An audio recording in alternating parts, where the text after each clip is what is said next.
In a distant world, where the sands stretched endlessly under the blazing sun, there lived a little girl named Zara, a young girl. She had never known a world beyond the desert.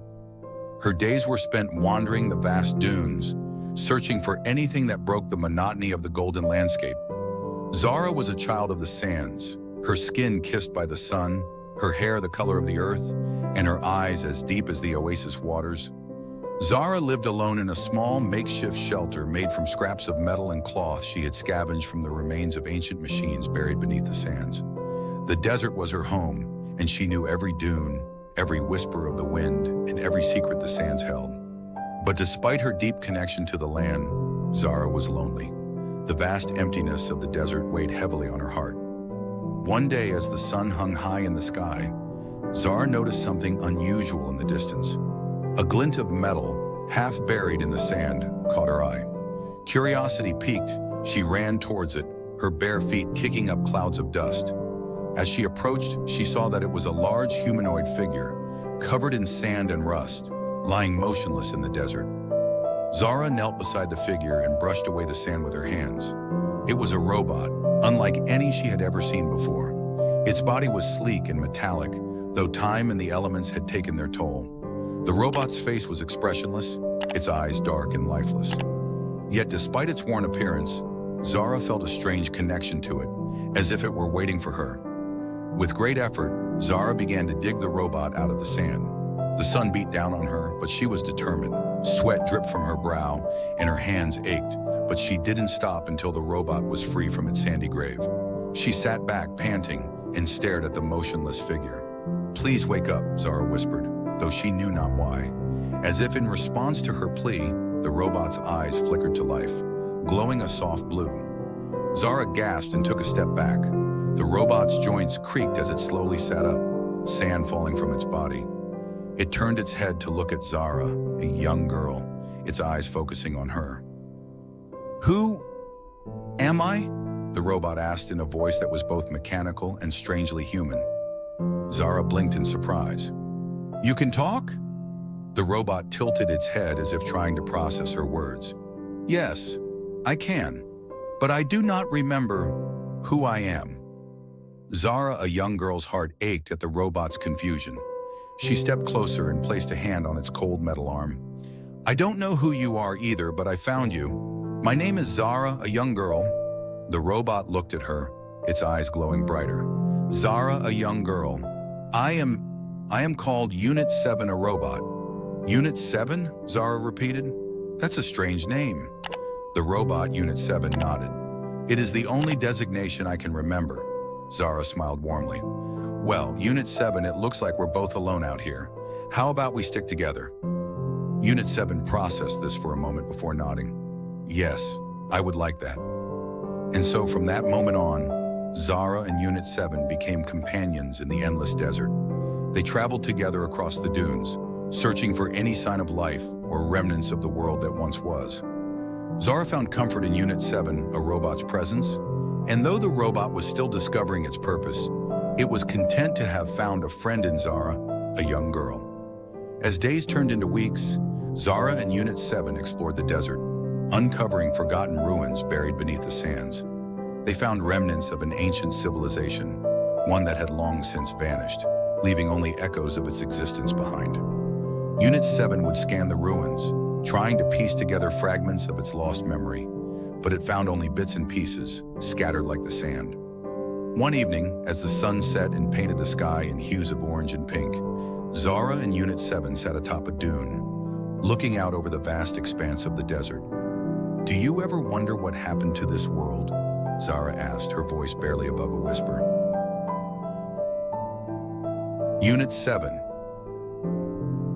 A robot's eyes dimmed slightly as it processed the question. "Yes, I have tried to remember, but it is like grasping at sand. My memory is fragmented." Zara sighed and hugged her knees to her chest. "It must have been beautiful once, before the desert took over." Unit 7 looked at her, its eyes softening. "There is still beauty here, Zara, a young girl. It is in the resilience of the sand, in the way the wind shapes the dunes, in the life that clings to existence despite the harshness of this land." Zara smiled faintly. You're right, but I still wish I knew what happened. As the stars began to twinkle in the darkening sky, Unit 7, a robot, stood up. There is one place we have not yet explored. It is far to the north, where the desert meets the mountains. Perhaps we will find answers there. Zara looked up at the robot, her heart filled with hope. Then let's go. The journey to the northern mountains was long and arduous. The sands grew harsher, the wind colder, and the nights more unforgiving.